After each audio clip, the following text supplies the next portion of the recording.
Welcome to another episode of OG55 Live. I got Jay Sherer, Seymour Duck, and Jared from Capture the Magic. Today, we are talking all about Netflix, Warner Brothers, Paramount.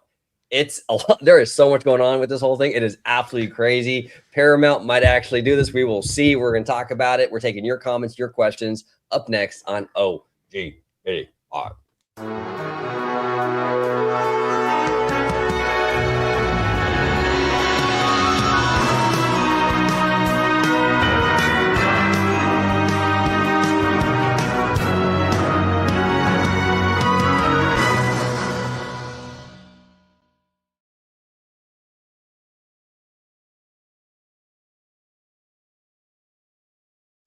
Welcome aboard, everybody, to another episode of OG55 Live. Today, we are focusing on that Warner Brothers, Netflix, Paramount situation.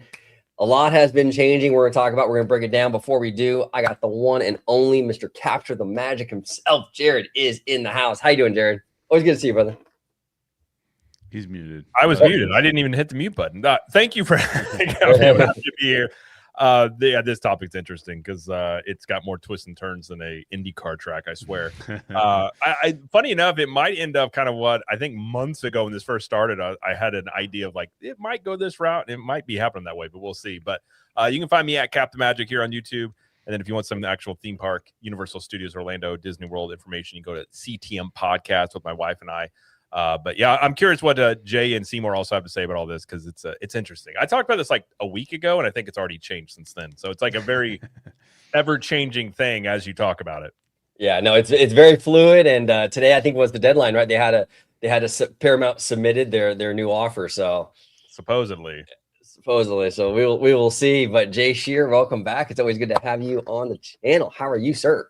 I'm doing well, and you're doing me a big favor because we're also live streaming to How Stories Work, and I needed to record my live stream today because I've been doing every single weekday a live stream. So this is perfect. It's like, oh yeah, let's talk about this. It's awesome.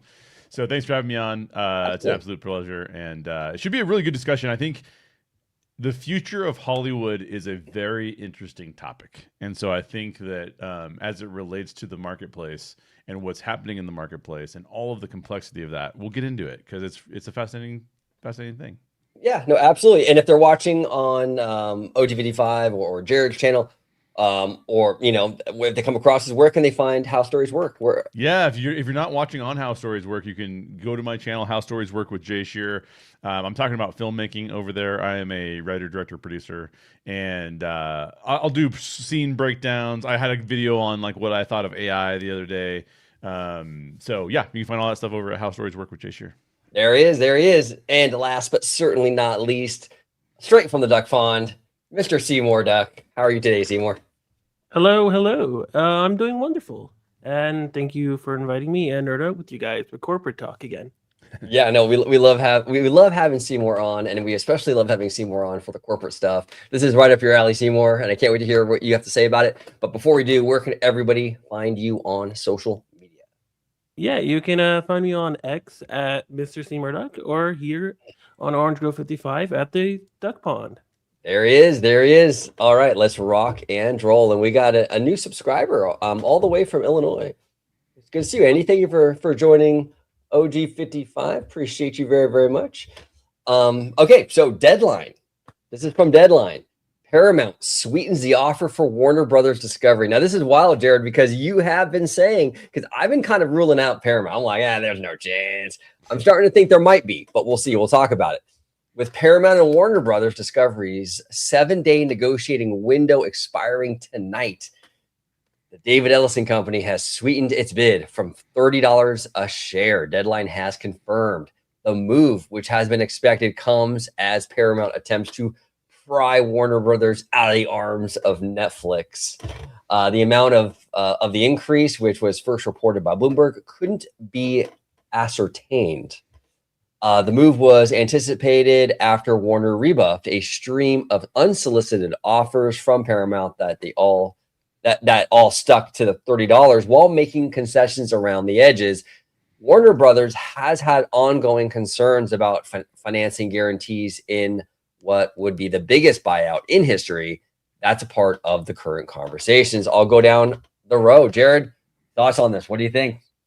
So I had said the whole time, I think the Netflix deal with Warner Brothers is going to have a hard time going through regulatory things, given with HBO Max, they would own over 30% of the streaming market. And their argument was, and still is, that YouTube's there. So since YouTube has the bigger share, then it wouldn't impact it as much. But I've always felt YouTube and these premium streamers are very different in terms of how you would classify them. So I think the way this is shaping up, I kind of thought that was going to be the case. And I think really what you saw when Sarandos went in front of, I think it was Congress, and he got grilled pretty hard. And then you start hearing more stuff about some of these regulators talking. I get the impression, it seems what I was hearing, Charles Gasparino has been a pretty decent follow on this from the New York Post. And he was saying that they were hearing that there was a lot of, not panic, but Warner Brothers was basically like, essentially, I'm assuming there's back channel communication on all this stuff, but basically saying like, you're going to have a really hard time with this Netflix deal. There's actually a regular that even said Warner Brothers, it was like when it first went through and they said Warner Brothers has a better shot at collecting that $4.8 billion breakup than they do to get this deal approved. So I think this for Paramount, because they're going to have an easier road to get it approved. And if this goes, I've heard anywhere from $31 to $33 per share is where they might take this. I do think that puts it in a territory where Netflix may not be able to match it.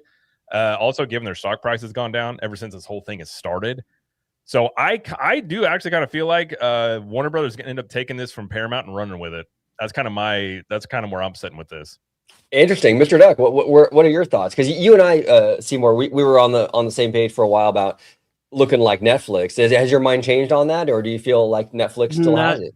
Not at all. I'm on the opposite end of the spectrum. I actually still think Netflix is still in the running to get it, and I think Netflix will have to get Warner Brothers in order to survive in the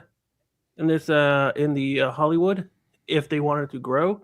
The one aspect that I didn't like about Netflix is that they didn't have the movie studios. They didn't have the IPs. And if they buy Warner Brothers, they have that. And I believe also that if they buy Warner Brothers, there'll be less of a layoff compared to if Paramount buys Warner Brothers. And I think that's one of the things people are forgetting. And I think also the fact that Paramount has to buy, in their offer, also includes the linear. And if you include the linear services, right, Paramount is actually just slightly under Netflix in viewership in the US in total TV viewership. If we look at streaming, yes, it's Netflix higher up there under YouTube. But if you look at the top three, it's YouTube, Disney, Netflix, and then Paramount right under it. And, you know, they let Disney buy Fox. And nobody ever said that was a monopoly. They let T-Mobile buy Sprint. You know, there's a lot of things that happen within the government. They allowed it for all of these to happen. And for me, I think it's a lot of it has to do with noise. You know, it reminds me of what happened with Google. Google had antitrust. They were looking at breaking it up. The stock went down significantly, just like Netflix is right now. And then all of that just gone away. And now the stock is up 100% since that ever happened with the antitrust, with breaking up with YouTube, Chrome. And I feel like this is what's happening here with Netflix. There's a lot of noise. And I feel like the noise is, you know, scrambling what's going to actually happen.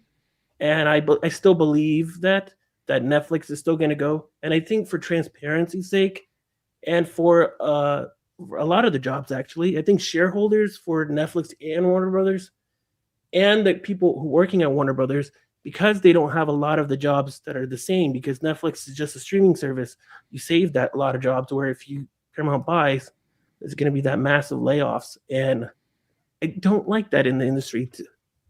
That's fair. That's fair, Seymour. We talked about that, where you're not wrong on that, because there's a lot more redundancies with a Warner Brothers and a Paramount, right? They are essentially the same kind of entity. They're both studios, where Netflix is a streamer, so you're going to have less overlap. So that is a huge concern. The layoff thing is 100%. And the linear one is the one that I'm a bit concerned as well, because When Disney bought Fox, they had to sell a lot of their linear networks, right? They had to sell Fox News, Fox Business, Fox Sports, all the Fox channels, right? Because they didn't want it to become a monopoly. But Paramount's case, they're already buying the things from linear that are already equal to what Paramount already has. That doesn't that also make them a monopoly? That's the question that a lot of people are not, asking. Like we think of Netflix a monopoly because it will beef up their streaming service, but Paramount will also become a monopoly if you think about it. They will control CNN and also CBS and all the other networks. Yeah, Netflix does not have any of that, right? And they're not even buying that; they're getting that spun out. Right. No, that's true. That is true. Valid point. Both of you gentlemen make great points. Jay Sherer, what's your take on this? So I feel like I fall on less of a side than Jared or Seymour. And the reason for that is because I think several things are weird. Okay. I think this deal hinges upon how the linear assets are valued. Because if I'm a shareholder of WB, I realize that I'm actually making two deals, right? I'm making a deal for the streaming, and I'm also making a deal for the linear. Now, that's not necessarily if I go with Netflix, I got to find another buyer for linear. I don't have a buyer for linear yet. If I go with Paramount, I get a buyer for both. So the big question is, what are the linear services valued at? And right now, Paramount's offer was very low for the linear services. I think it was around $1 per share or something like that for the linear. And WB was saying like we value it at like $3. So like this doesn't work for us, right? It doesn't add up. I listened to Ted Sarandos on the Town with Matt Bellany. Fantastic podcast. If you guys are interested in the Town at all and like the news about the Town, go listen to that podcast with Matt Bellany. He's awesome. And he interviewed Ted Sarandos on that show. Ted does a really good job. He's one of these executives that can talk his way out of a paper bag, dude. The guy is really good at talking. He's really good because Matt Bellany is kind of an antagonist when he interviews people. He's like, "Hey, buddy, bam, slam you with like a hard question." He did a really good job interviewing Ted Sarandos. The one thing I did not understand, and if someone could explain this to me, because Ted could not explain it to me in a way that I understood it, is why they even opened up this 7-day window, why Netflix even allowed them to open up this 7-day with 7-day window to take to consider another offer. It was a little strange. It in his explanation, he was like, "We're so confident in our offer that we want them to get confident in whatever they put on the table." To me, that is not the reason you would do that. That doesn't make any sense to me at all. That's a BS reason for doing it. But Ted is a really smart guy. So, and Clifflick says it's a Netflix off ramp, and I think that he may be right with that. To be honest with you, I think there is something to that. I think there's something to that as well. So I'm a little less confident, but I mean Seymour brings up some excellent points. I think the question and Ted Sarandos's pitch on the Town is a pretty good one for why it's better to have Netflix buy it than Paramount buy it, and Seymour got into a lot of those reasons and rationales, right? Like we tend to think of it as like, as consumers, what's the best for us? But that's not who's making the decision at Warner Brothers. The people who are making the decision at Warner Brothers is like, what kind of money can I expect from the stock price and the returns that I'm going to get? And so I think that there's a very good argument to be made, and Seymour has made it in fact, he's actually changed my mind a little bit about it, and listening to the Town and listening to Ted has changed my mind a little bit about it too. I think there's actually a compelling argument to be made that Netflix is the better buyer for the industry at large. Now, let's be really honest here. The best result for the industry at large is we do not have any buyers at all, and all of these things exist as their own. But that's not going to happen. No, that is we off can't the have table. our cake and eat it as well. Right? Exactly. So in my mind, I think that because I used to be more in favor of Paramount buying it, and I've sort of shifted over to where I'm kind of in the middle, and I don't really know what's better. But I will say this: the Paramount offer, in order for it to look good, I think I agree with Seymour on regulation. I think either way, it's really muddy either way in the regulatory department, because in a country where you're anti oligopoly, I think you would say neither of these deals work. The companies are too big. But like as we've already pointed out, and Seymour's pointed out, they approved Google. Google's way too big. That's ridiculous. But like they approved it, they're letting it go. So I think that for me, I think there are some really good reasons for Netflix to buy it for the industry at large. I think it's going to hurt movie theaters long term, but Michael Eisner even said movie theaters might go out of business in the next 20 years, or it's at least a very different business model. So I don't know, man. I think that it's all going to come down to, will the WB shareholders view Paramount's offer as being better for linear than they're going to get from somewhere else? And that's what it's all going to come down to, in my opinion. Because I think the regulatory environment is too... There's too much chaos. I don't think they're going to try and like regulate their way out of this, in my opinion. Now you brought the regulators and regulators. Remember that? Warren G, come on. Warren G. But the regulators are a big part of this, and without diving too far into the political waters, because that can get kind of dicey sometimes, like with YouTube and all that stuff. But like, I mean, what do you guys' take on this in terms of like, because I think Warner Brothers, I think Paramount was already approved for, they've already been approved by the DOJ, right? I believe that's already been, like, they said they were going to approve it if they're the ones. They've indicated that there will be an easier road for Paramount. They haven't approved it per se, but they have indicated that there's an easier road there. Who said that at the DOJ though? There was 2 or 3 sources. I don't think it was named specifically to a person, but it was like people with knowledge of the matter. It said it's, you know what I mean, how they kind of go about that. The only reason I asked the question is because I think the Trump rhetoric muddies the issue a lot, right? When we say like, oh, Ellison is a Trump, like a MAGA guy, and we as soon as we get into that kind of thing, I think that takes us out of the practical and puts us in the political. And I'm not saying the political doesn't have a role in what we're talking about, but I think that the practical tends to win over the political and when it comes down to the legalities of things. Because otherwise you open up yourself to lawsuits, and nobody wants that. Well, and I think so. Just to be clear, my stand, I'm with you. I think either Warner Brothers needs to stay in business, or the best road of action to me would be auctioning off these various IPs to all these different studios. I think that'd be much more fair. I'm just simply talking what I feel like this will go. And the reason is, I think the reason Netflix has a harder road to go with this, most of these times when you have these mergers like Disney and Fox, Disney had to give up the regional sports aspect of it because that was going to be too monopolistic. So usually there's things you give up.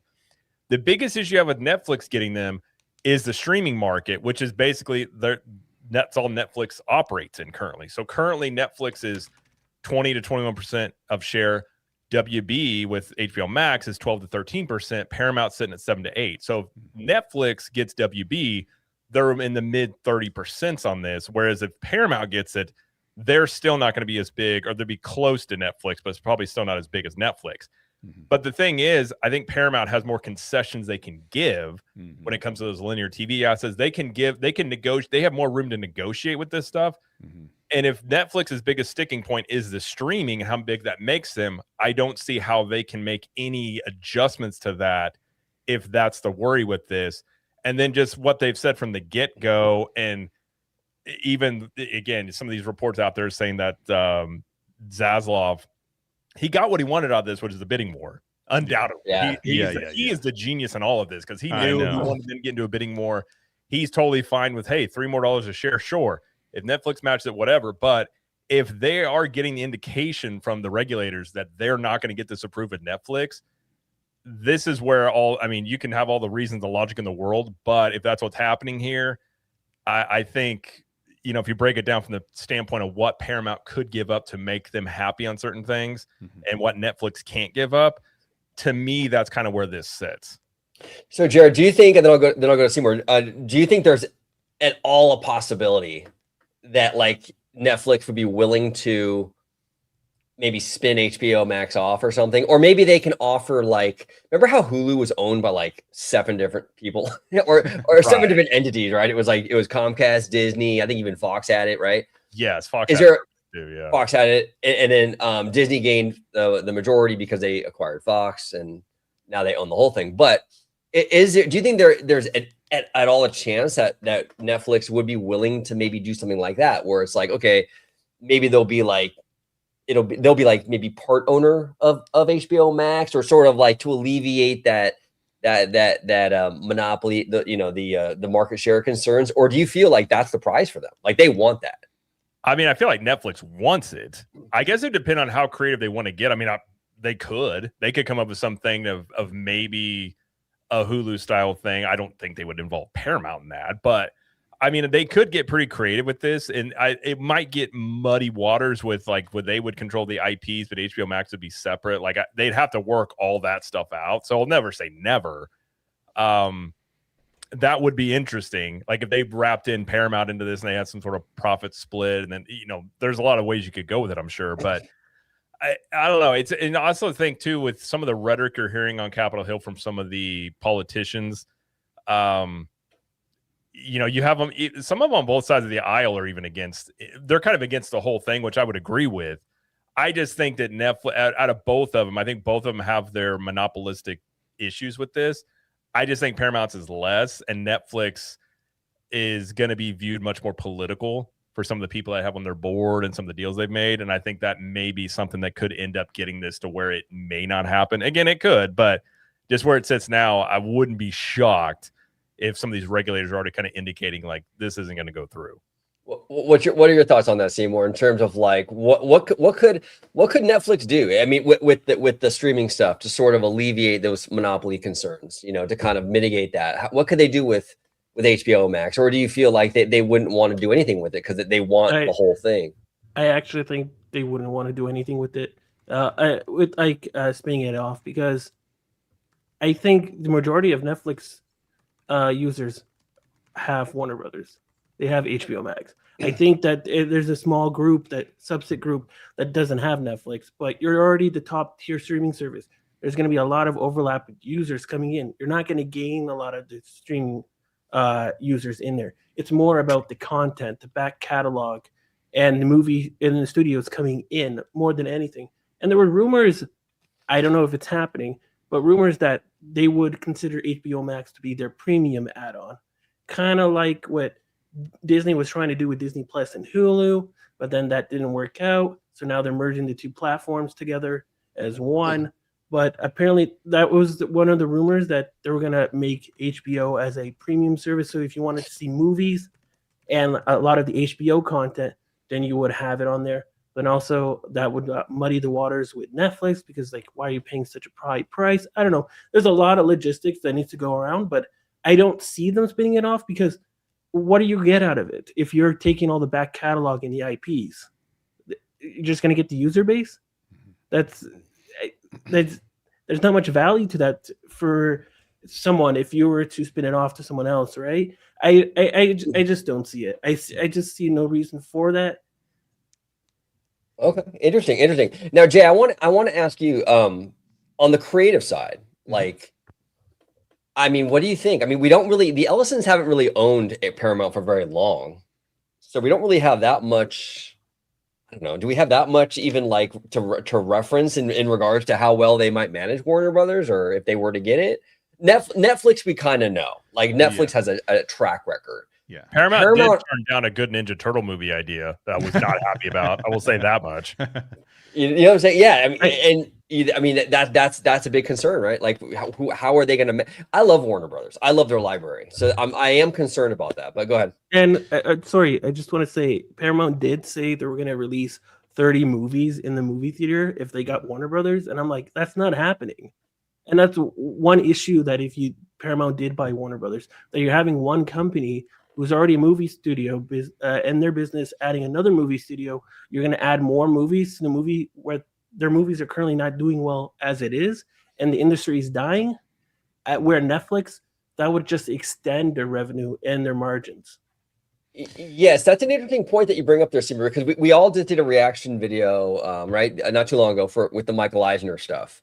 And Eisner saying in 15, 20 years that theaters won't even be a thing anymore. Paramount's saying, hey, we're going to double and triple down on this. Mm-hmm. We're going to drop like, what was it, like 40 movie or some crazy number? I forgot what the Yeah, number was, something- but It it's is something like crazy. 30 plus or something like And that. 30 plus, And that- yeah. And that kind of scares me because a lot of the cash flow that they're doing to buy a Warner Brothers is coming from shares from Oracle, right? So if Oracle goes down and they can't fund the movies anymore, they're gonna have to sell, and the stock goes down, everything collapse. I don't like that. Where Netflix is purely debt that they're taking out, and it's a much safer company to do that, and that's kind of the reason why they went with Netflix in the first place. And Warner Brothers has stated this multiple times, is that because they can provide the cash flows to pay down debt, whereas Paramount, they don't have that current cash flow. You're gonna have to buy Warner Brothers, and you're using shares. You know what happened with X, right?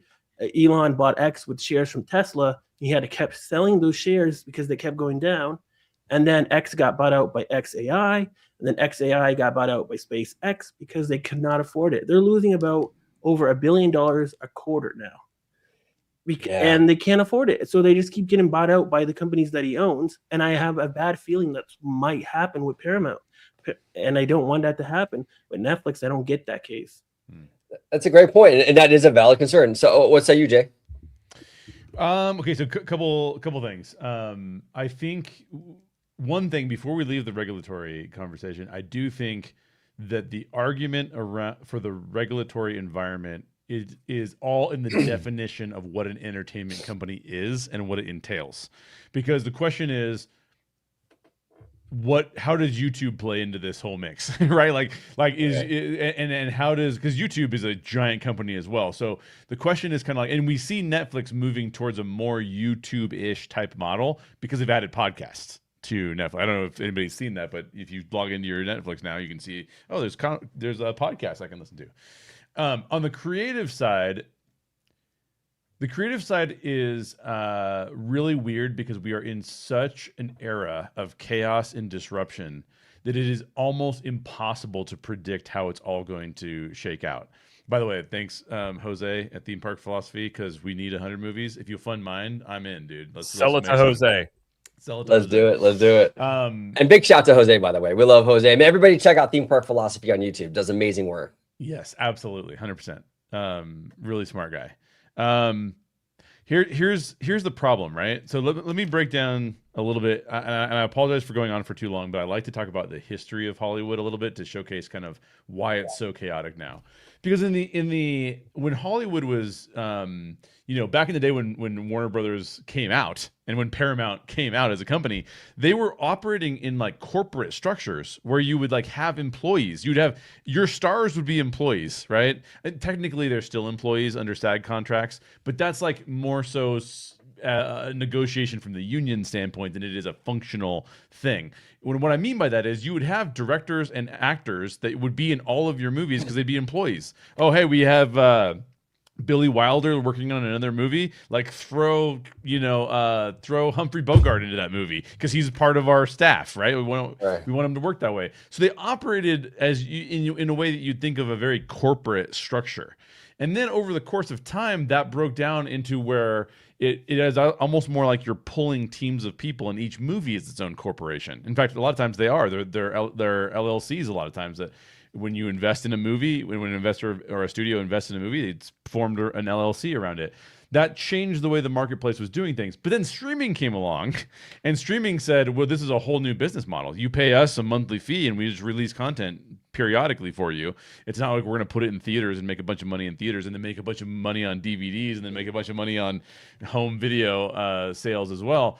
And then rentals, there's a rental market. So the marketplace has gone through this rampant, chaotic change.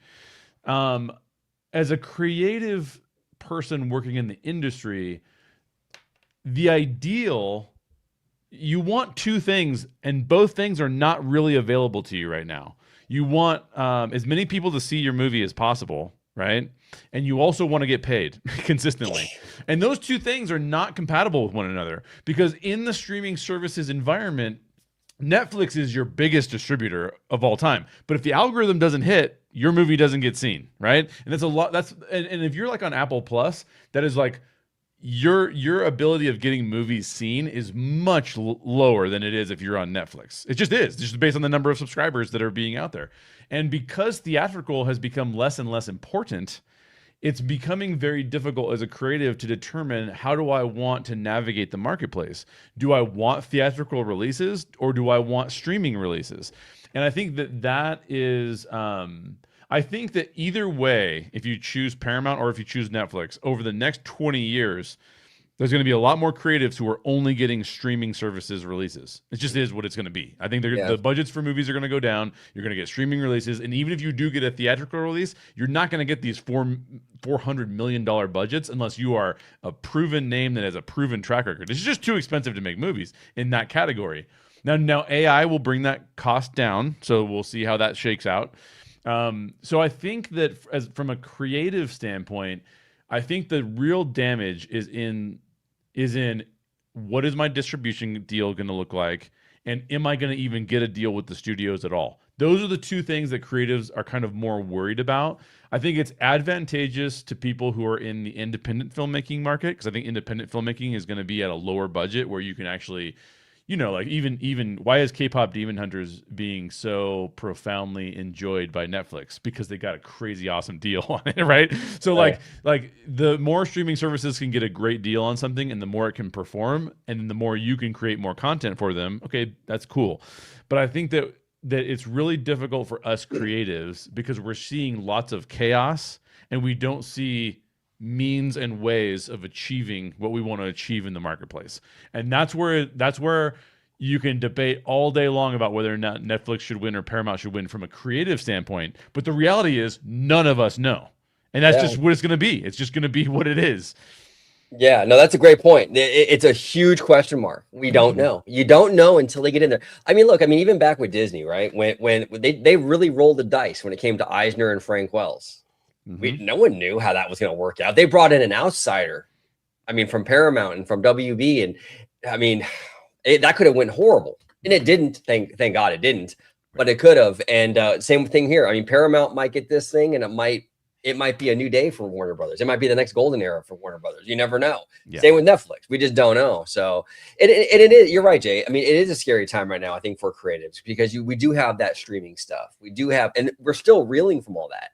Like Hollywood's still trying to figure all that out. Correct. And now we got this AI thing, which is like the big, elephant in the room on top of the other elephant in the room, which is streaming.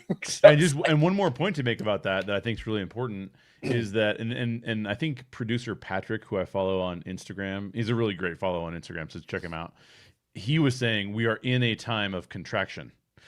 When the streaming services were valued primarily based off their stock price, and it was like, who gives a shit about profitability? That when that was true, they were spending money like crazy because growth and subscriber growth was the order of the day. They all tended to hit a plateau in their subscriber growth that made investors go, wait a minute, I got into this because the stock price was low and the stock price was going up. But that's not happening anymore because subscriber growth isn't happening anymore. So now what's happening? Okay, well, now what's happening is I'm looking at profitability and going like, well, you better be profitable. That's more important to me than subscriber growth right now.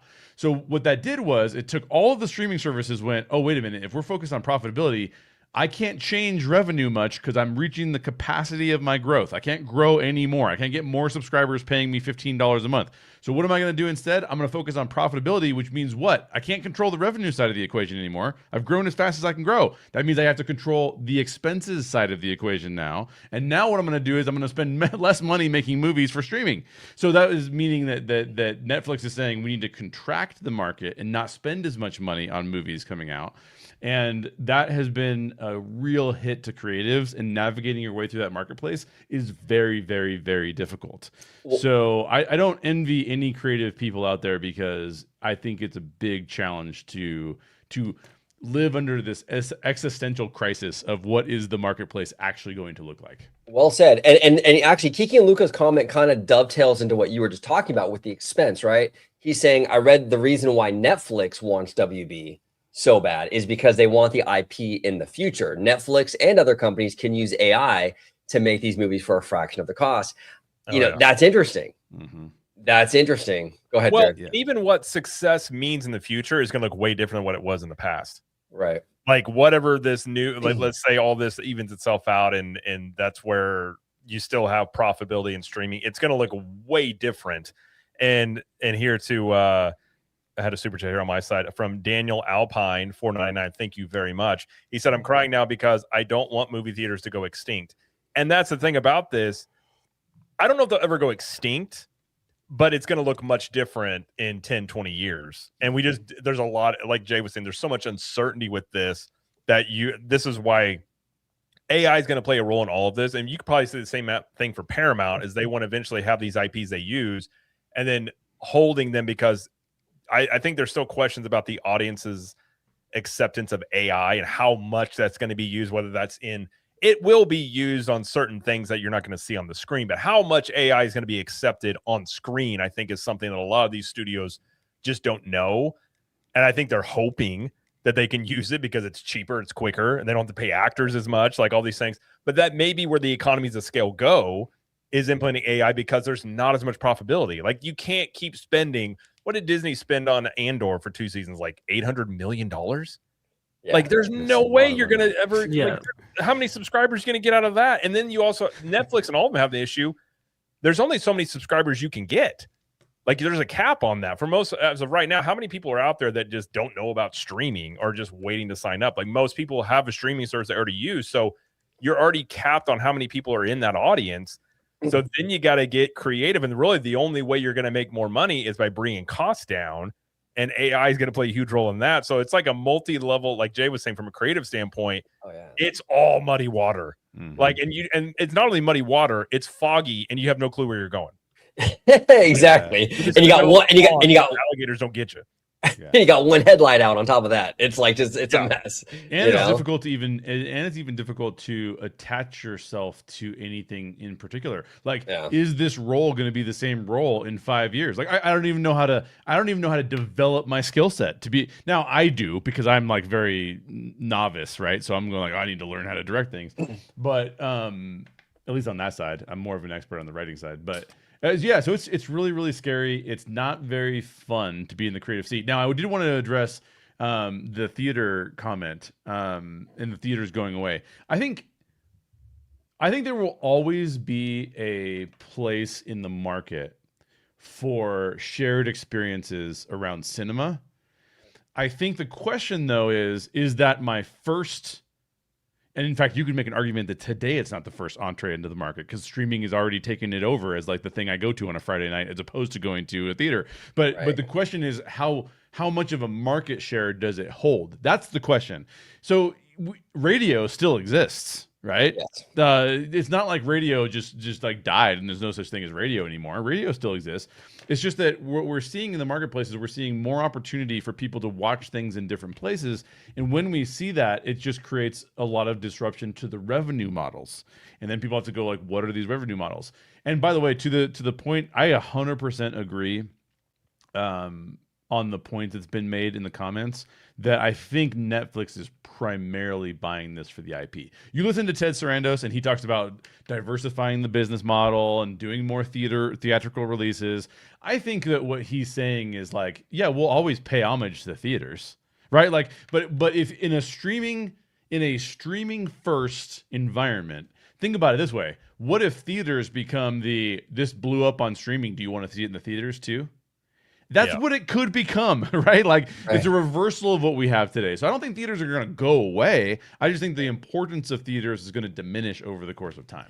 Yeah, and that's the thing too. That's really like, go ahead, Jerk. Less and less of them an event based to go to the theaters. 100%. Yes. Well said. No, 100%. It'll be more like almost like how they do like Broadway stuff, you know, or it's a big event, right? Yeah. Where this is the one thing though with society in general that sort of is maybe because like, you know, we're all a little bit older, but like it's kind of depressing. I don't want to live in a world where like nobody interacts with each other.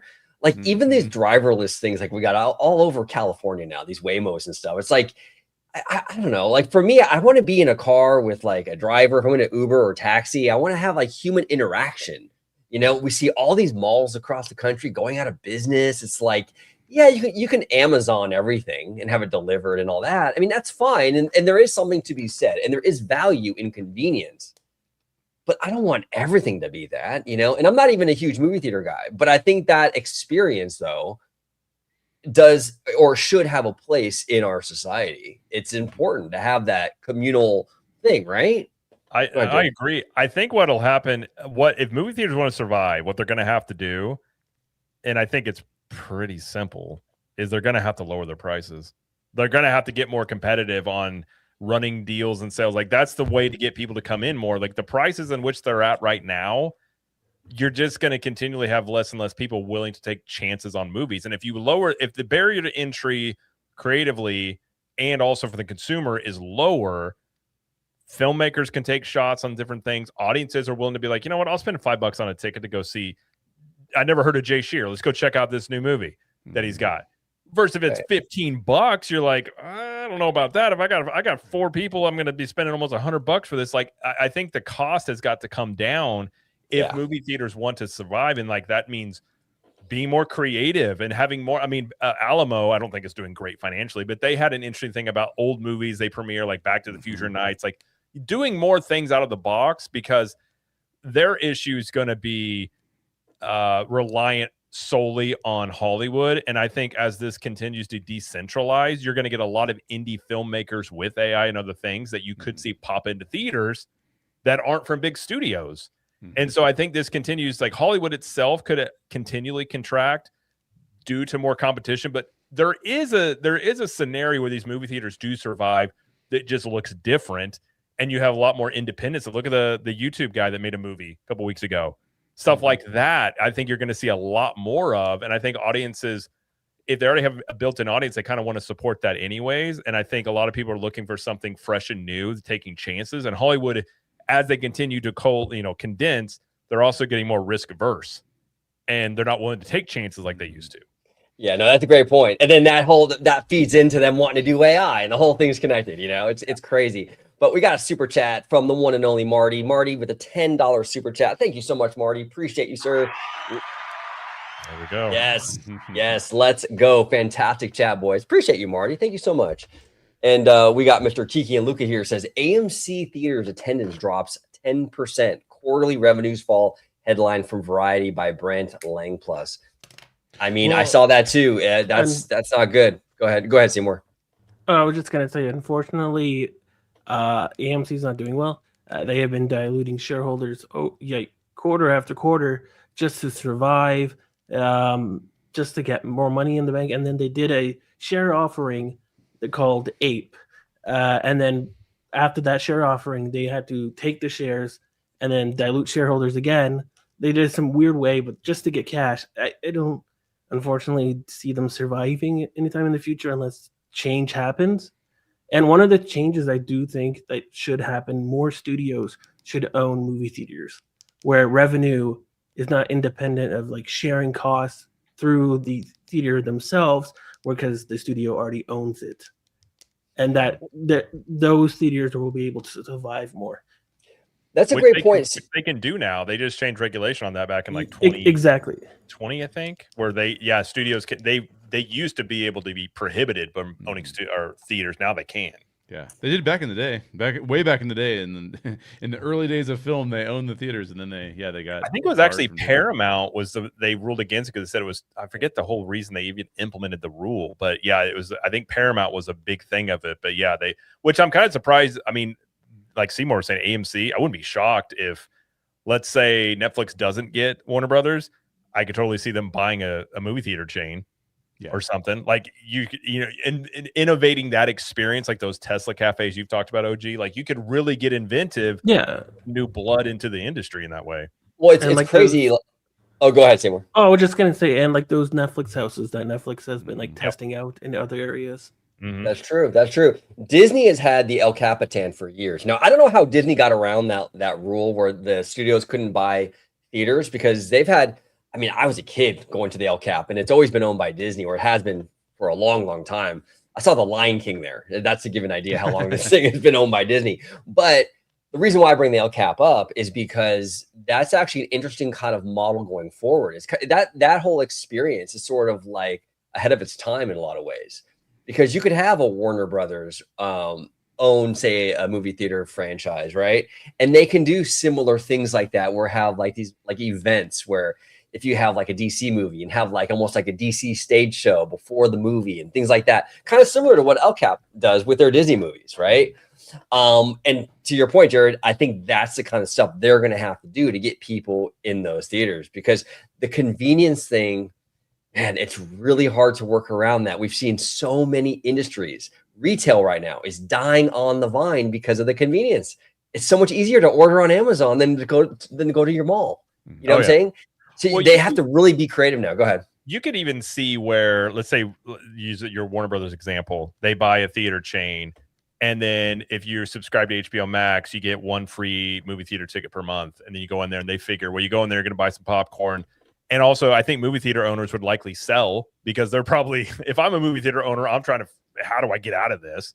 And if somebody comes in and wants to buy your theater chain up for whatever it is, I'm not going to be surprised if that's the next stage of consolidation, is these studios buying up like an AMC or Regal or some of these other theater chains to then make it part of their product offering in many ways, aligning it with streaming, and kind of streaming and movie theaters kind of become almost the same thing eventually, with perks and, you know, different things like that. Yeah, no, well said. And go ahead, Seymour or Jay. Sorry, I was just gonna say, I think for me, it's not about movies being too expensive or too inexpensive. It's about businesses, industries that aren't thriving are industries where the competitive marketplace is everyone's competing around the same thing. Let me give you an example. It used to be that you could compete around like, we are the premium theater and have premium elements to our theater. Nowadays, everyone's competing off the same things. We have reclining seats, we have IMAX, we have, like, it's all the competition is the same. I think that Jared is 100% true that more theaters need to be, and some commenters said this too, theaters need to lower their prices. For a certain segment of the marketplace, I agree 100%. You want to get those people in. I don't think people are realizing right now, because GDP, the way that GDP is measured today, we're still claiming we're not in a recession. But the reality is, for the everyday person, we are in a recession and things cost way too much money. So like, luxury of going to a movie in the theater versus watching one at home that I already pay for is a very non-starter choice for me. But I do think you can go with, there are cheaper theaters and then there are premium experience theaters, and those are different things, and the marketplace can become diversified around those things. Better marketplaces that are performing better tend to have diversification and competition, because I'll tell you right now, I don't want to go to a cheaper theater. My biggest problem with going to theaters is the people's behavior when I get there. You pull out your phone in front of me, I'm like, forget it, dude. I'm out. Like, I want a theater to have a person standing there being like, you checked your phone, you get out, right? Like, that's how I feel about movie theaters. I'm very distracted. Blame it on, you know, the ADHD or something, but I'm too distracted by you checking your phone. It takes me out of the movie. I don't. Yeah. Why would I do that? I'd rather watch it at home, because at least if I'm checking my own phone, at least that's on me, right? So I think that, like, we need diversification in the theater going experience. We need cheaper theaters, and we need, because I want to, if I want to go see Jay Shearer's independent film, yeah, Jared is 100% right. I'm not going to pay $25 for that, right? But if I'm going to go see the latest, you know, when the Odyssey comes out, Christopher Nolan's new movie, I'm going to go see it on IMAX, on the biggest thing, exactly. So I think that we need more diversification in the marketplace. It's just like the airline marketplace, right? The airline market, everybody's giving you the same stupid experience, and they all suck. It's a race to be like the bus line in the sky, almost. It's a race to the bottom in many ways. Correct. And they have the same problem, because they have been heavily subsidized by the government, because their business models are not actually profitable. Yep. So it's the same problem. I think that we need to get back to a more sophisticated marketplace, and it's a bad time to do it because of the fact that wages have not increased as much as inflation has increased everything. So yeah. No, well said. Now, Keegan Luca here gifted an OG55 membership. Thank you so much, Keegan Luca. I appreciate you as always, sir. Go ahead, Seymour. You actually mentioned in the chat, Seymour, about Alamo Draft House.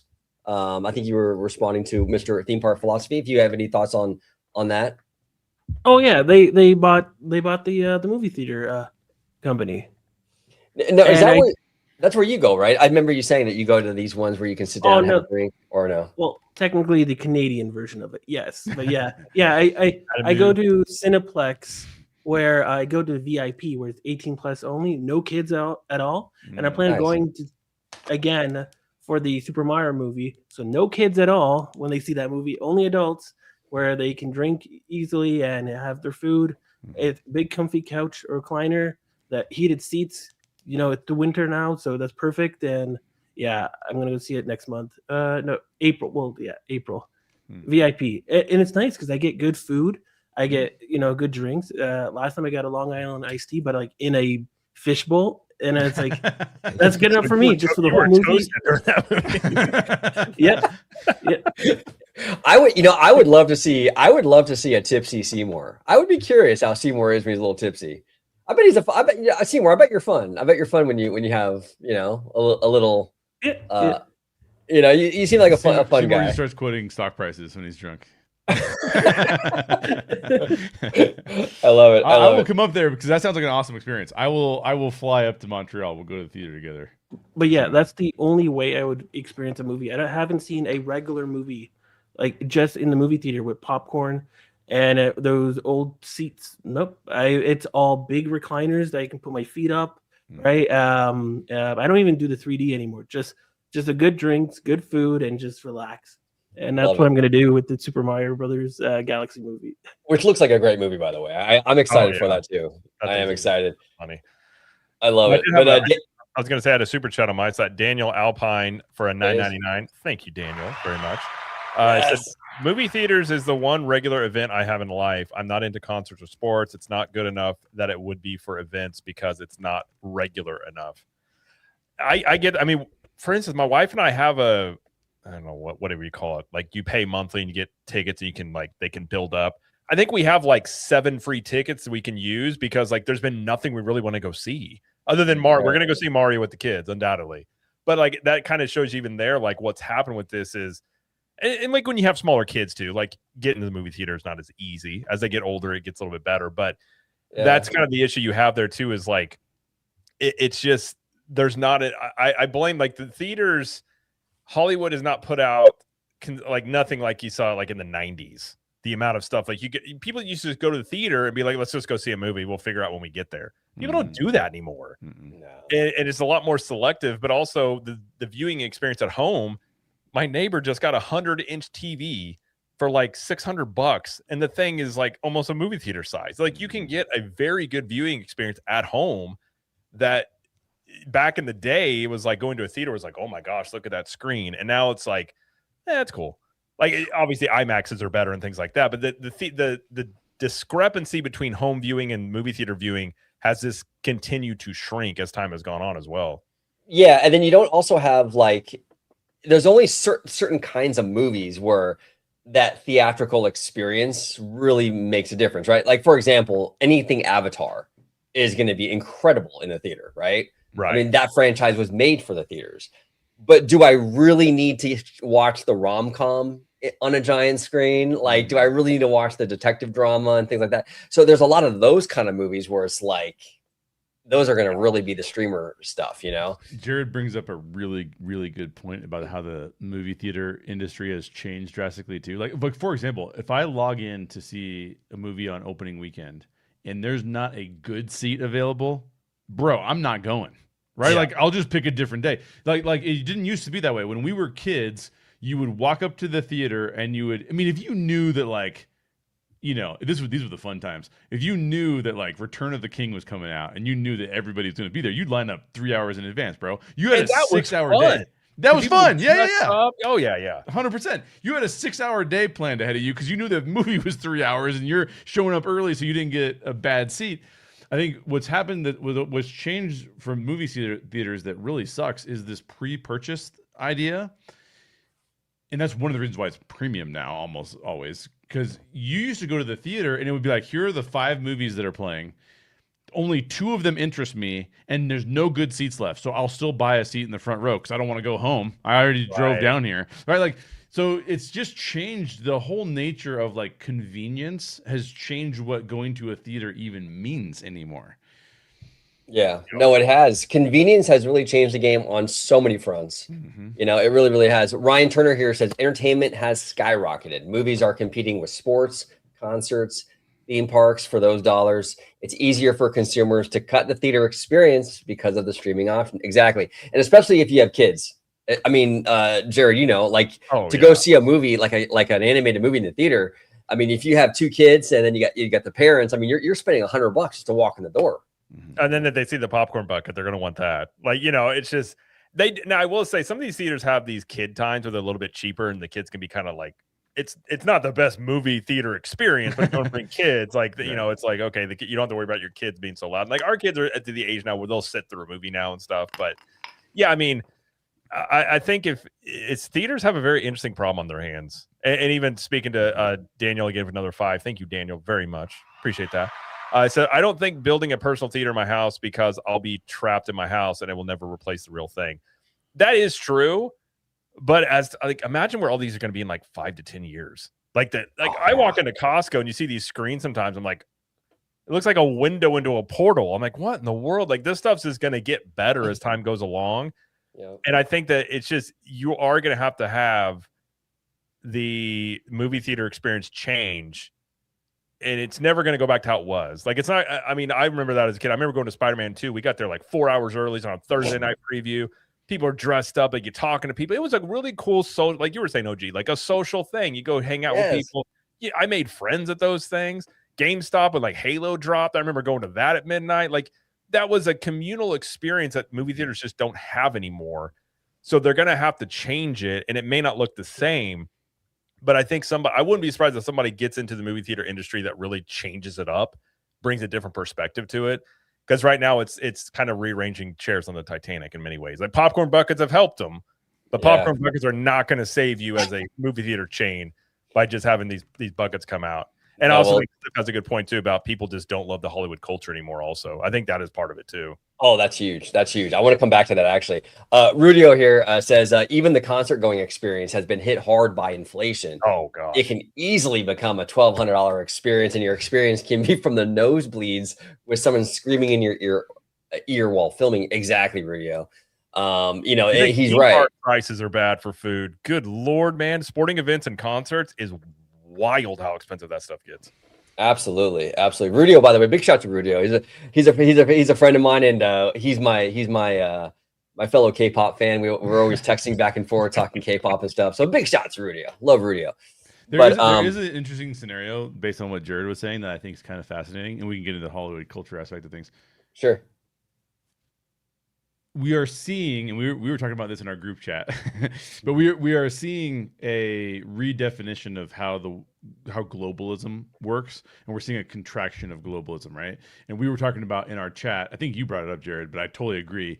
It's very obvious that the U.S. is moving back towards more of a Monroe Doctrine approach. And just for anybody listening, the basic thing when I say Monroe Doctrine, don't have your eyes glaze over, because all it means is that the U.S. is very focused on making the Americas, all the way up from Canada all the way down to South America, more stabilized and feeling like this is our marketplace and we don't go global as often, is what the Monroe Doctrine basically means.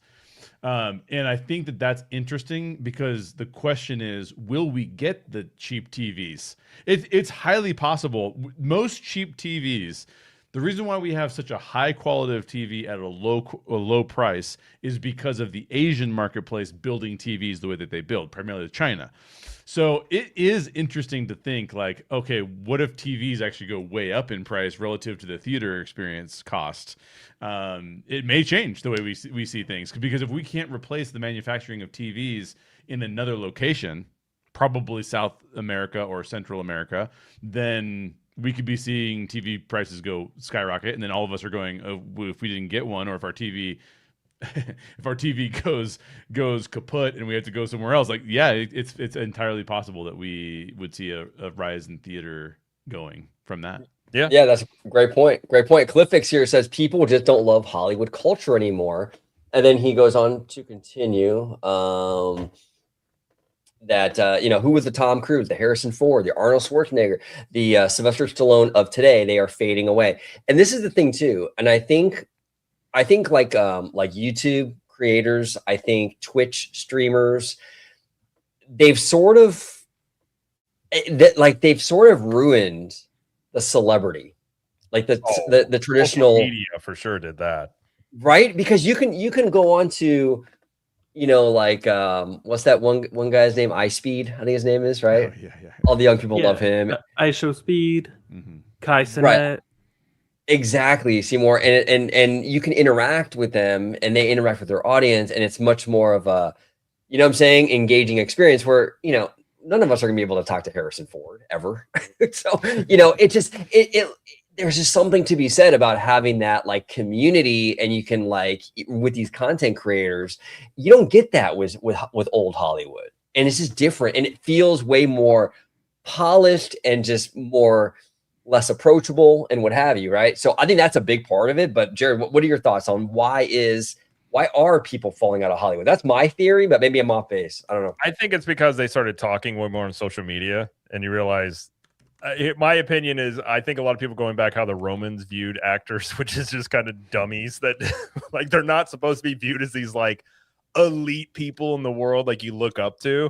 I think it was the Romans. They kind of an interesting philosophy. They kind of looked down on actors like in that way.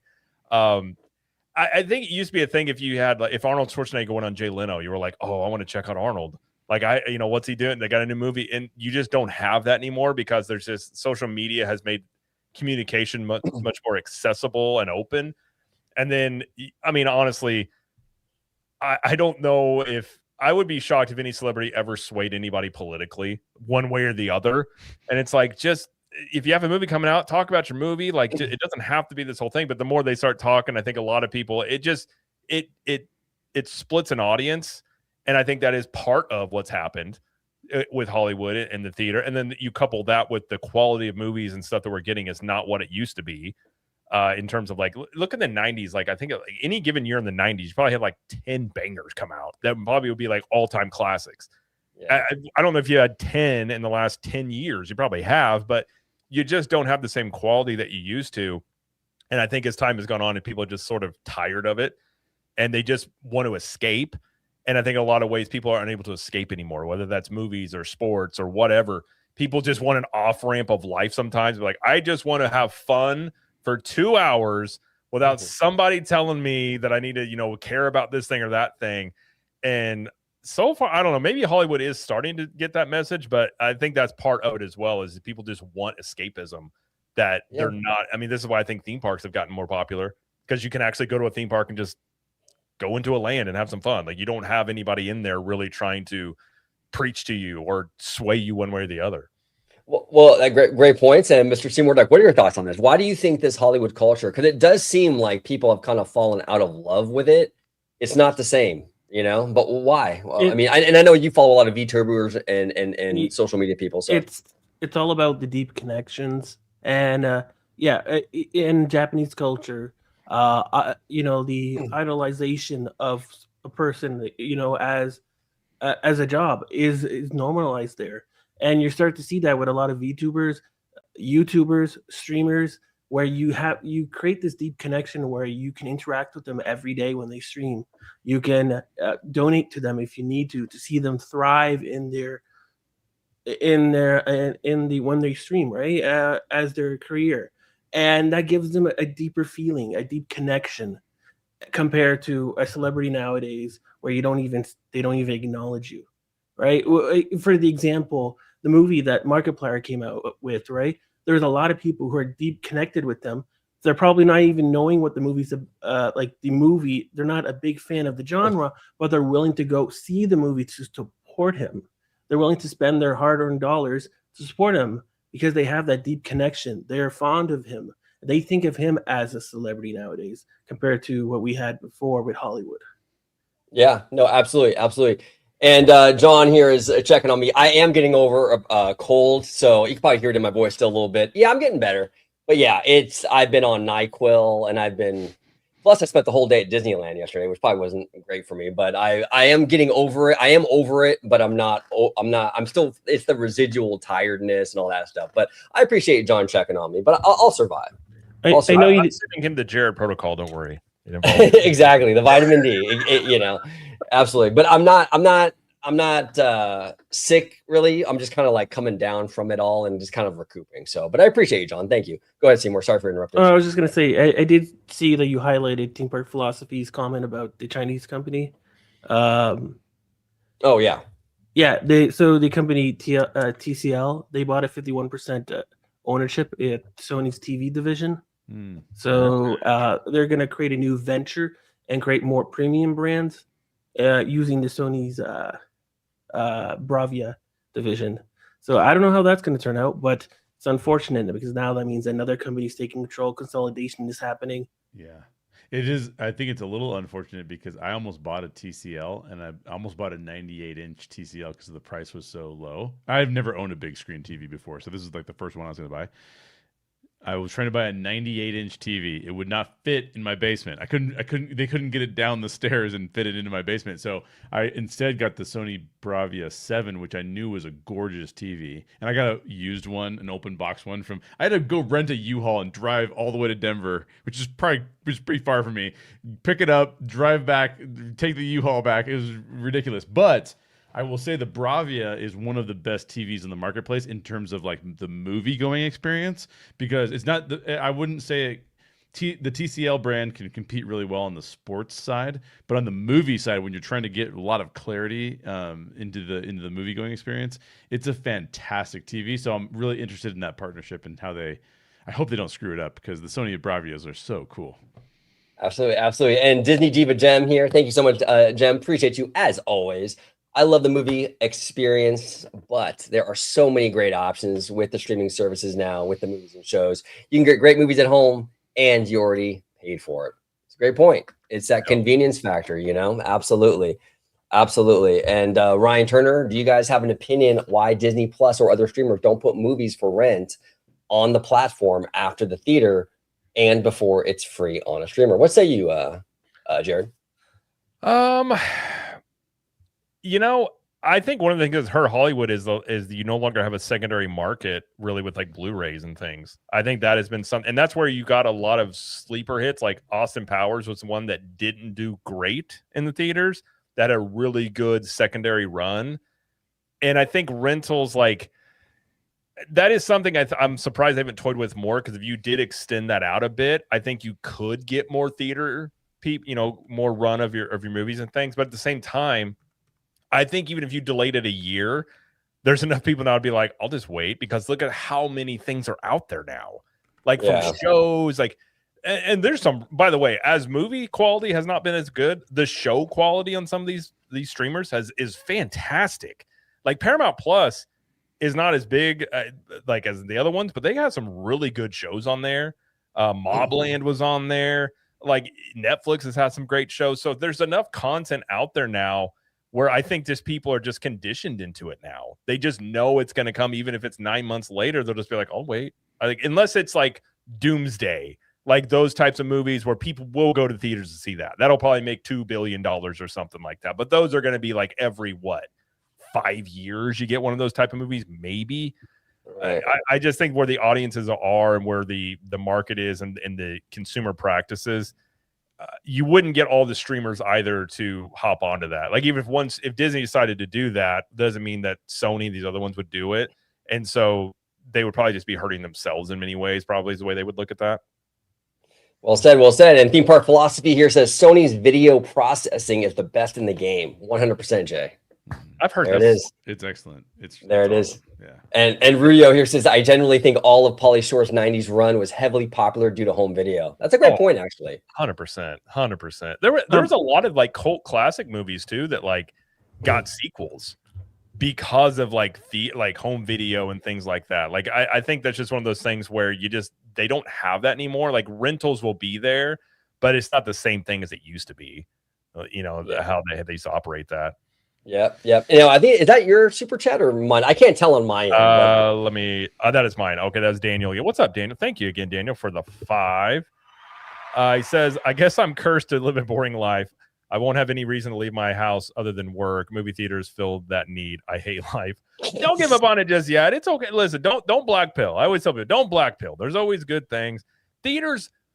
I don't agree with Eisner when he said the movie theaters will be obsolete in 20 years. I think it'll look different. you probably won't have as many of them, but I don't ever think movie theaters will completely go away. Like they'll be there. Yeah. Like the Sphere, but it may look at the Sphere. Like you may have some wild stuff these places do to really like the Sphere has been an interesting thing of like, could you see that where they actually do they show movies in there? Yeah, they've showed edited movies. Okay. So they showed like Wizard of Oz, but it's edited down to like 45 minutes, 50 minutes, something like that. Gotcha. And then what's that one thing? There's that one where it's like a giant screen where you're like the sports venue where like you're almost there. And they showed a movie there and it had a bunch of like extra stuff to like add to the scenery. Like I think you could get really inventive in ways that some of these people like these theater chains could start trying to get crowds to come back in with technology, and maybe AI helps with that. Like, technology can be the thing that really opens up possibilities in the future. It just depends on, do the theater chains take advantage of it, or does that require like a studio buying it and then they get inventive with like more money or something like that? Well said. James All Day here says, do you think Paramount would put John Lasseter in charge of the Looney Tunes for movies?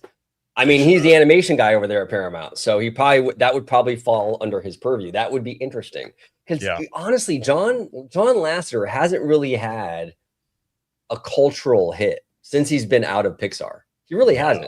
I mean, I can't even. I mean, half the movies, the animated movies he's done, I have to really think about it. What was that one with the cat? I think it was called Luck, right? Yeah, there was Luck. Yeah, none of them hit though. Like anywhere near what Pixar in its heyday. Yeah, he needs a win. And hey, these are big IPs like Looney Tunes and stuff. I mean, that would be, that would be great. If you can go back to comment about renting on the platform. I just had a few comments on that. Do you remember who said that one? Yeah, Ryan Turner. Oh, Ryan Turner. Okay. This one. Right? Yes. Okay. Yeah, I just have two comments. One is that I actually have a thesis on Netflix where if the movie theater business is dying significantly, that they would use HBO Max as a platform to release movies as well alongside with the movie theaters. I think going forward, Disney Plus, if I'm not mistaken, did this during COVID, and Bob Chapek at one point suggested that might be the future of the streaming. I think it was called Premier Access, and I think you could rent like Jungle Cruise and one movie from Marvel that came out as well. I forget what it was called. You could rent movies there, and it was like $30, and it was not bad. It was actually pretty successful for Disney, and I actually think that. Yeah, I actually think that in the future, I think these platforms will adopt that. If the movie theater business dies down so much that they need to generate revenue from the movies that are being released, and they're not getting a significant amount, I think they're going to pull a lot of these movies out of the, iTunes and whatnot, and put it, renting straight to their platform instead. Because with Apple, if you put it in iTunes, they have to give a cut. If you put it onto their streaming platform, they get 100%. Yeah. Well said. Theme park philosophy between the Naked Gun 2025 and Scary Movie 6. I'm hoping for a resurgence in the slapstick genre because Lord knows we need it. No, 100%. We all need a laugh. And you know what I'm saying? We all need a laugh. 100%. Dude, there's so many things you can poke fun of in society now. I enjoy, like, it's just, I love those types of movies. Like Hot Shots Part 2. I still love that movie. Like the part where he's like, oh, I can't walk. They tied my shoelaces together. It's like, those bastards. Like, it's just goofy, dumb stuff like that. It's just fun. Like, it doesn't have to mean anything. It just be silly. Yeah, exactly. Just have fun with it. Disney Diva Gem here says, when the theaters were closed and you can bring the $20 release at home, that was the most affordable option. Something like that, again, would affect theaters. Yeah. There you go. And now, I don't know the answer to this. I thought Skydance and Paramount are kind of like Disney and Pixar, where they're two technically different studios, but like Lasseter runs both. Now, I could be mistaken, but I'll look up real quick. Yeah, check it out. But that's what I thought. Okay, they're separate but connected. Skydance Animation is owned by Skydance Media. Paramount Global does not own Skydance Animation. So they're separate companies, but they have the distribution and partnerships. So Skydance Animation has that exclusive distribution deal with Paramount. Okay. Interesting. All right. Interesting. Well, I'm very curious how that whole John Lasseter thing is going to kind of shake out if he has control over WB. Yeah. That's going to be a huge, huge thing. Now, I do have a couple super chats from the one and only Mr. Matthew Murr. So I'm going to go ahead and read. He's got a two-parter here, all the way from the UK, 10 euros for part 1. Can't wait to be back on the show in the next week or two to propose my hand-drawn Disney adaptation of the 1960s puppet series Thunderbirds.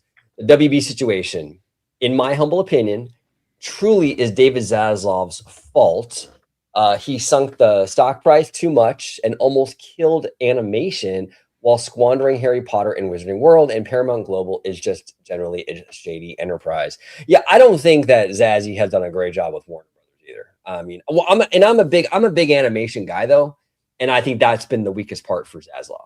I think he's really fumbled the animation. But what do you think, Jay, in terms of like how Zaslav has so far kind of handled WB? Let's face it, Zaslav is not.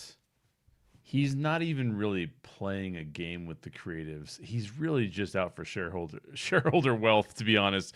Right. So I think Matthew is correct from a fan standpoint. But if you're a shareholder of WB and you want to maximize shareholder revenue, I think you're the biggest fan of David Zaslav of anybody. And this is where the conflict between business and creative will always be this. Sometimes creative is winning, sometimes business is winning. It's unfortunately one of those things we have to live with. One of the best track record wise. Okay, so when you hear me say this is not a value statement. This is a observation of the market statement. One of the best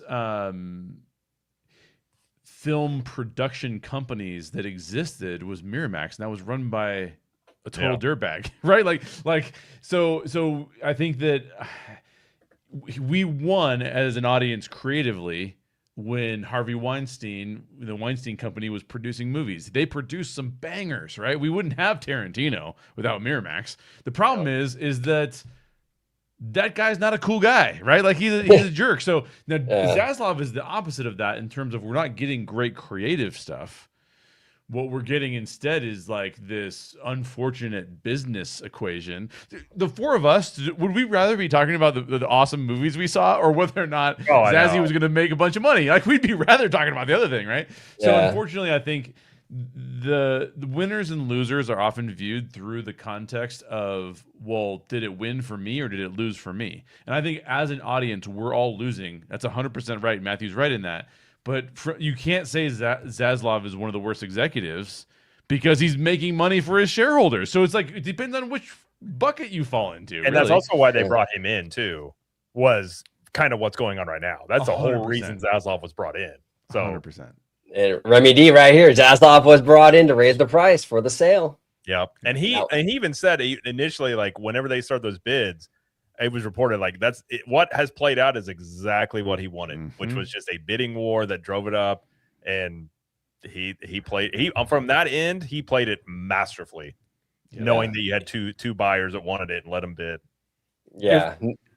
If I'm not mistaken, I believe it was reported back years ago when the Warner Brothers merged with Discovery, when they spun off with AT&T, that this type of deal would happen. Yep.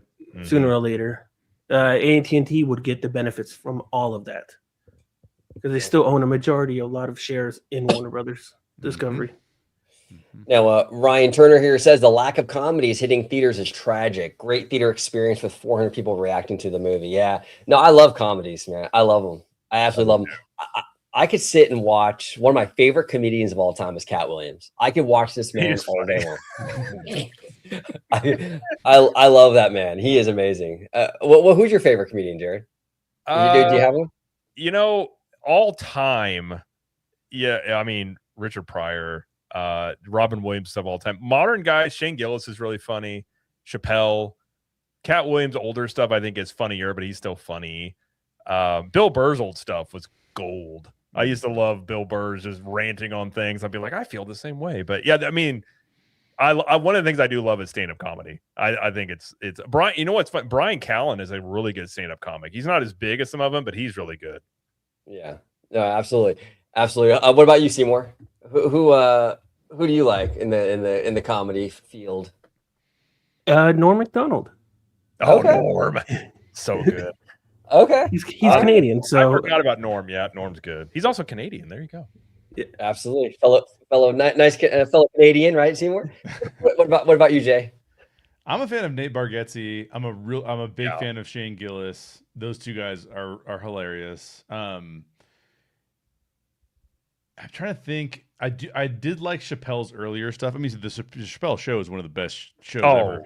I think man. that Killing Him Softly is one of the best stand-ups ever. Yeah, the more recent stuff, I'm not as interested in any of the political commentary like deal, right? And I'm also not as interested in Same this. here. I'm not interested in this like this bro-ish comedy that can sometimes, I know Shane like sometimes leans that way, but if you really listen to him, he's not bro-ish. But when you get like the Bert Kreischers and the like, that doesn't appeal to me. It's like that's just not funny. I don't But think that's funny. yeah, but yeah, I think I'm trying to think of anybody else that has. I actually am really interested in some of the younger comedians that have come out too, but their names are slipping my mind at this point in time. I forgot. Nate Bargatze's a good one. He's genuinely just a funny. He seems like a really good dude. Also, Yeah. You know, Dave Chappelle. Speaking to him, is not only is he funny, but he is probably one of the best storytellers. Oh yeah. Oh yeah. I mean, he's brilliant. You know, absolutely brilliant. James All Day here says my favorite comedians are Eddie Murphy, Adam Sandler, and Andrew Dice Clay. Nice. I used to have the Adam Sandler comedy albums back in the day when he would have those skits.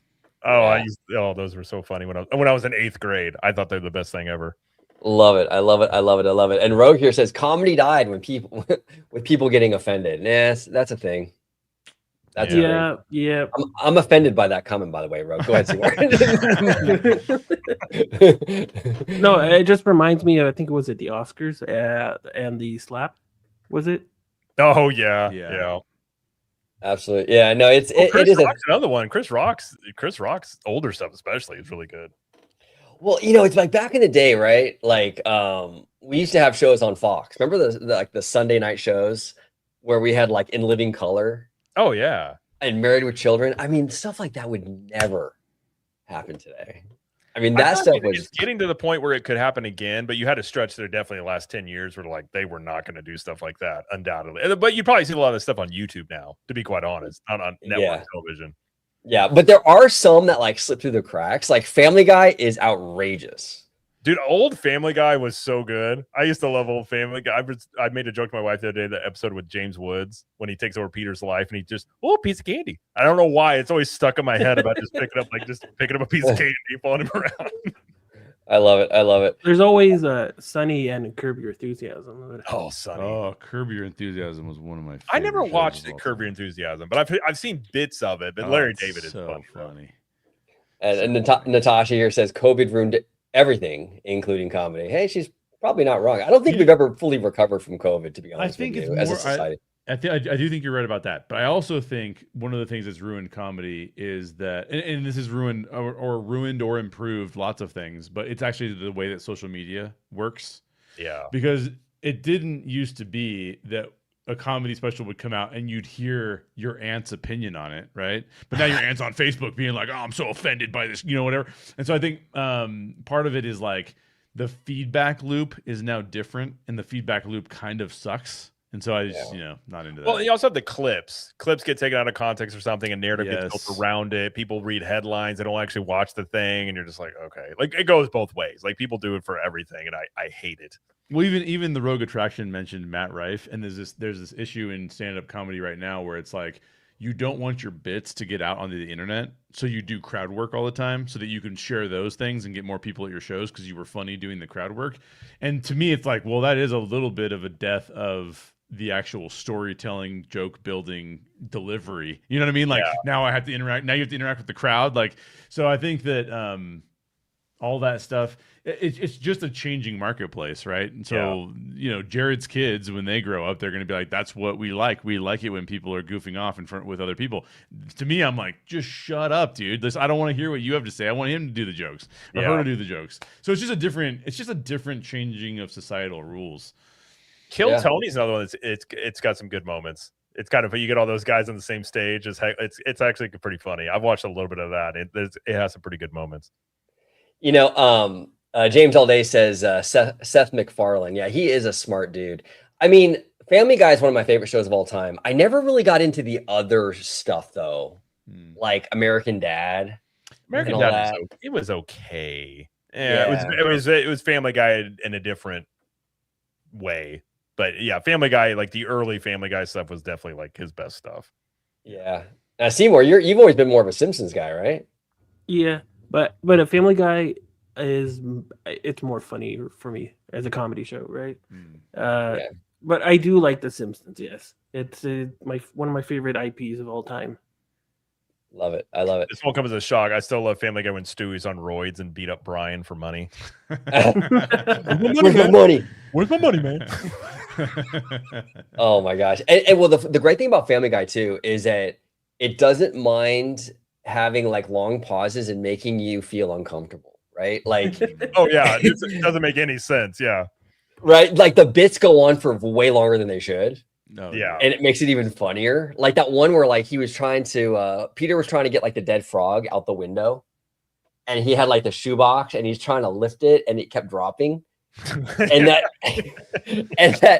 that bit went on for like 7 or 8 minutes.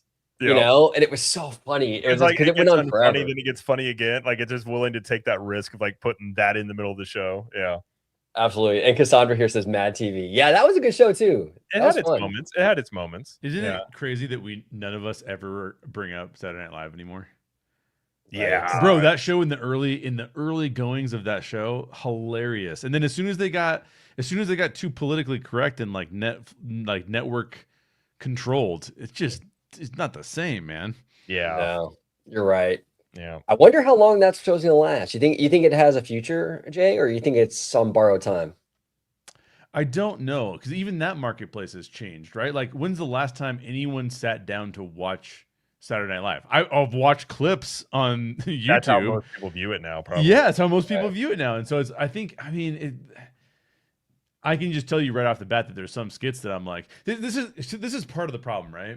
Is that our expectations have changed drastically as an audience, and entertainment is still trying to like catch up to what that means. Because there's what we talked about with movies. Before, I could walk in trying to buy a ticket for like, I'm just going to use 2 movies that didn't come out in the same year, but I could be going to buy a ticket for Avengers Endgame, and they could be like, "Oh, sorry, we sold out. I didn't know because we didn't have an app." And then I go, "Oh, I guess I'll see Anora." Well, I loved Anora. I thought Anora was fabulous, but the only reason I saw Anora is because it won an Oscar. I would have not seen Anora otherwise, probably, right? And so like our expectation versus our reality is so different. If I see a thumbnail on YouTube and see a description of the skit, I go, I'm not interested in that particular skit, and so I skip it. But that might have been the funniest skit in the show that I would have been like, I'm watching the whole show because I don't know. I don't have clips available to me. I can't just select whatever I want. So our expectations have changed dramatically in terms of what we expect to happen when we go see a thing. And that's just rough, man. I don't know. I don't know how to solve that problem. That's an existential problem that I think about all the time. Yeah, no, and yeah, the late night TV stuff. I mean, CBS is completely getting out of that game. They're not even going to replace Colbert. They're done. Yeah. Yeah, they've tried other models. Yeah, they've tried other models. Like they've tried trying to go just to YouTube, and it just none of the models really worked that well. So I don't know what's going to happen. If they brought back Craig Ferguson, he was hilarious. I love Craig Ferguson. Yeah, absolutely. I like to see the success. I do like to see the success of Conan O'Brien, given the marketplace as it is. Like he kind of built his own thing, and that's actually speaking awesome. of Conan back in the day, man. Conan, gosh, that was some of the like you had to have a certain sense of humor to get it. Yeah, because me and my brother, we would be like the random staring contest when him and Mac. That was like the fun, and like other people to be like, well, "What are you laughing about?" I'm like, you either get it or you don't. But some of that stuff was gold back in the day. Absolutely. Natasha here says people used to get famous from SNL, and now I don't even know who's on there. Exactly. Yeah, I couldn't tell you. I honestly couldn't tell you. When Shane Gillis hosted, they had a couple of good skits, but other than having a guest host that actually brings a different energy on a week-to-week basis, it's really nothing to I probably haven't watched it religiously in like 20 plus years. I'd be my guess. Yeah. And James All Day wants Arsenio back. Arsenio. Give 50 Cent a talk show. I'd watch that. 50 Cent? Just him and his beef this week. I would watch it. Oh my gosh, that would be hilarious. He's funny. He's actually really funny. He is a funny dude. Yeah, when he bought like Ja Rule's the first like 4 rows of his concert out, so it would be empty. Yeah, that was great. And Natasha's comment about social media ruin late night shows because everyone doom scrolls now. And that's I was just thinking that in my head. I was thinking to myself like, I see a lot of comedy. This goes to like why we don't go to comedy, like why they're not releasing comedy in the theaters. I get so much of my comedy that I watch from Reels. Yes. Right. Yeah. Like just scrolling through Reels and like sending them to my friends and my wife and being like, this is so funny. And then we like watch them together, you know? So yeah, it's tough. Well, like I'm always sending Jay Churdleys on Instagram. yeah. This Churdleys guy is hilarious. And he's actually really smart with his comedy because he always has there's always like a message to it, but he does it in a really funny, just crazy way. It's always culturally inappropriate in an appropriate way.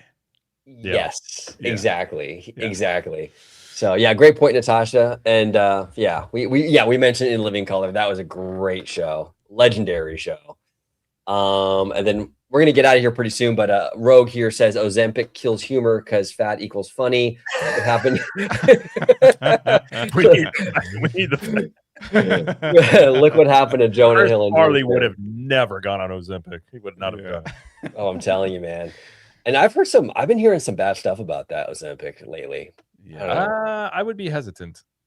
I would put it that way. Yeah, not a lot of long-term studies there, and some of the not to get super technical, but the how much food sets in your body more has caused some issues. I'll put it that way. This is not medical advice. I'm not a doctor, but peptide. By the way, we had some friends come into town and they had not seen Dumb and Dumber, and we were going to one of the filming locations the next day.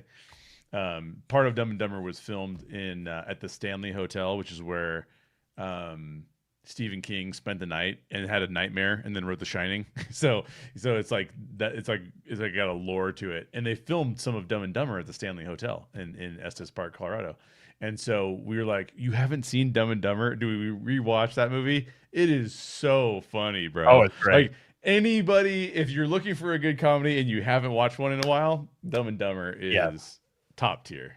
Oh, dude, that movie is so hilarious. When like the bikini squad comes in, they're like, we're looking for 2 oil guys. Mine, it's that way. Yeah, one of the funniest scenes that I had forgotten, and I'm watching it, and I realize it's coming up, but he's rehearsing how he's gonna tell Lauren Holly's character how much he loves her, and he's tripping over his words, and he's like, I feel like a schoolboy, I'm just in love with you, and I'm so desperately in love with you. And then he tells her, I'm laughing as it leads up to this moment where he blurts it out and he can't get his words right. He goes, I desperately want to make love to a schoolboy. And she's like, what? And it is so funny because he's like saying the totally wrong thing. Oh my gosh, it's funny. I highly recommend Dumb and Dumber. Oh, it's a great movie. It's a great movie. So I love it. Cassandra agrees, by the way. She said it's the greatest. Cassandra knows what she's talking about. That's hey, what do you guys think about Superbad? Because that was one of my all-time favorites. It was funny. It was funny. Yeah. It actually, that's one of those movies that does better on a rewatch. There are certain movies where, like, when they came out, I was like, oh, it's kind of funny, I guess. But some movies, when you go back and revisit them, are funny. That one for me was funnier on a rewatch. Step Brothers was that for me. First time I saw it, I was like, and the more I watched it, I was like, this is hilarious. The worst comedy experience I've ever had, and then we can talk about this as a whole different type of entertainment. But I was watching Anchorman on a plane, right? Oh, my brothers are rolling. They're in like the row ahead of me. They're rolling. They're like, this is the funniest thing ever. I'm sitting next to this older gentleman who turns to me and goes, oh, that movie sucked. It was not funny at all. I'm like, what, dude? You just totally ruined it for me because now if I laugh at anything, you're going to think I'm a weirdo. Oh, that's hilarious. Don't see movies on planes. That's the worst. That guy off a plane. I know exactly. You're done, sir. And we got Jose, theme park philosophy. Social media real comedy makes the existentiality of life instantly accessible with almost near duplication of its ridiculousness again and again and again. Yeah. He's making Yeah. up words again. I know I he know. is. I know. Yeah. He's keeping me on my toes. Potentiality is not a word. I didn't say that right. It's not a word. I'm gonna go on that hill right now. I think this is why you watch Theme Park Philosophy, by the way, because of this kind of comment right here. Yeah, absolutely. Everybody, make sure you check out Jose. If you didn't have the name up there, I'd have been like, "Oh, that was Jose." Yeah. Oh, yeah. Oh, totally. Yeah, you can hear it in his cadence. No, 100%. 100%. We got one more comment, then we're gonna get out of here. Medea is funny too. Okay, it's okay. And James all day said Rush Hour is hilarious, and I totally agree with that. Rush Hour is hilarious. And the fourth one's coming out, apparently. That's right. Yeah. That's right. Even though Chris Tucker was on Epstein's plane too often, guess he still gets the redemption arc. Yeah. Yeah. We'll see. That whole thing is that whole thing. I mean, it seems like there's way more people on that list than there. You know what I'm saying? It's like show, the Epstein Island. It is crazy, absolutely crazy. Yeah, and it sucks too because a lot of these people, it'll be a year. It'll be another hour of this podcast. Well, and that's the thing. It's like, and that's the thing too, because it's like there's people like Jay-Z's on there, right?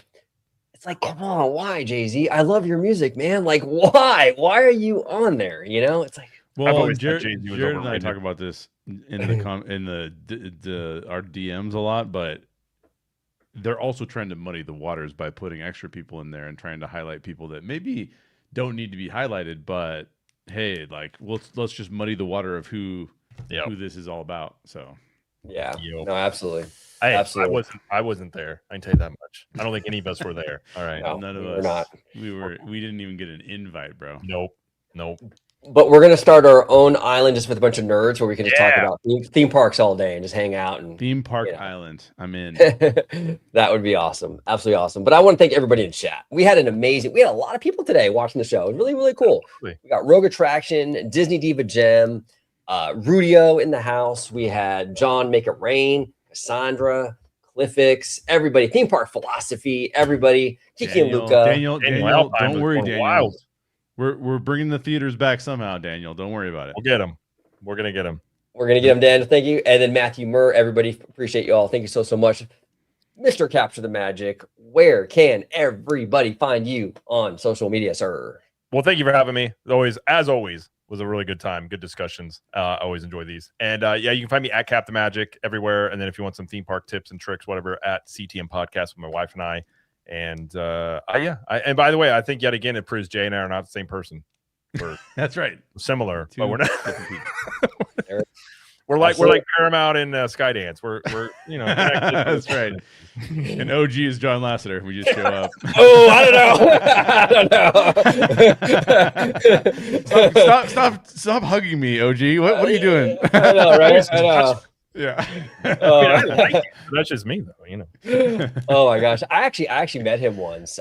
At DCA. This is years before all his drama. This is like in 2008 or 9. It was in the Blue Sky Cellar over there, and he was in there, and I took a picture with him and stuff. He was nice, but he didn't hug me though. He didn't hug me. Maybe I wasn't his type. I don't know. But Jay, where can everybody find you on social media, my friend? Yeah, everybody can find me at How Stories Work with Jay Sherer here on YouTube. Check me out there. I'm going to try to do daily lives for all weekdays, and so I'm always trying to break down a scene, talk about something that's happening in Hollywood. I had an AI video that came out the other day where I talked about AI and how I thought it was going to affect people. So yeah, check me out. How Stories Work with Jay Sherer. Talking about lots of stuff over there, film related. Yep, check it out. I watch Jay's live shows all the time. Great commentary as always. And you do it every weekday, right? So far, this is my, what is it? 11th day doing it straight in a row. So yeah. There we go.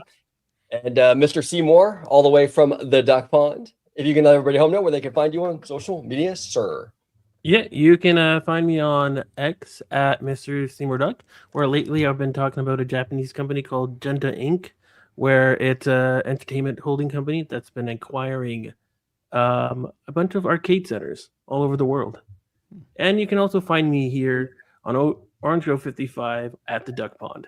There he is, the Duck Pond. Duck Pond's a great show. Speaking of late night talk shows, the Duck Pond kind of has that vibe, but we'll talk about corporate. We'll get into like anime, all kinds of crazy stuff. So it's a really, really good show hosted by the one and only Mr. Seymour Duck. So really, really fun show. But everybody at home, I want to thank you so much for watching. If you're watching this on the replay, thank you so much. And make sure you subscribe to all these fine gentlemen, their YouTube channels, their social medias. I love these guys. Thank you all so much for watching. And until the next time, see you. Thank you so much for watching OG55. Don't forget to smash that like button, subscribe to the channel, and become a member today. Mwah!